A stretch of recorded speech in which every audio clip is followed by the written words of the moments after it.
coming with an alarming number of hit and runs in our community.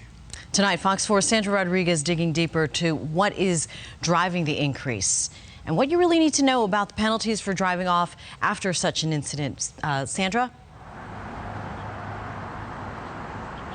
Well, attorney Michael Giannopoulos says there are different ways prosecutors can charge hit-and-run drivers.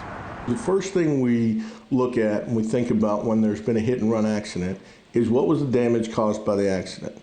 Ultimately, it comes down to whether or not someone was hurt or killed in the crash.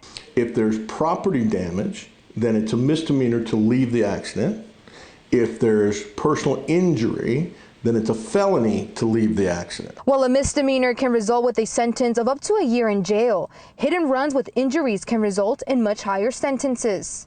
If you stay at the scene, you're only looking at whatever charges result from your accident. A minimum of 4 years in prison is required by law for fatal hit and runs, even with plea deals. So like in Hetherington, the case that we most recently saw, he was sentenced to 2 years in prison, 2 years on probation, and then 2 years of ankle monitoring. So the 2 years in prison and the 2 years out of prison on probation count as just 4 years.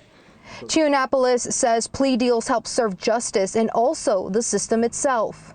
But it also unburdens the system, right? We only have a limited number of judges, a limited number of docket time. Giannopoulos says a high number of uninsured Florida drivers could be to blame for the number of hit and runs. He also advises drivers who leave the scene of a crash but then come back are still considered hit and run drivers. When somebody comes back, there might be some room to say, don't charge that person with it, because although they panicked and fled, as soon as they got away, they realized, hey, I have to take responsibility for this, and turned around and came back.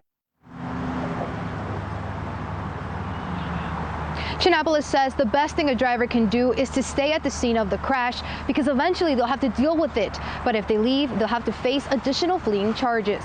Live in Cape Coral, Sandra Rodriguez, Fox 4 in your corner.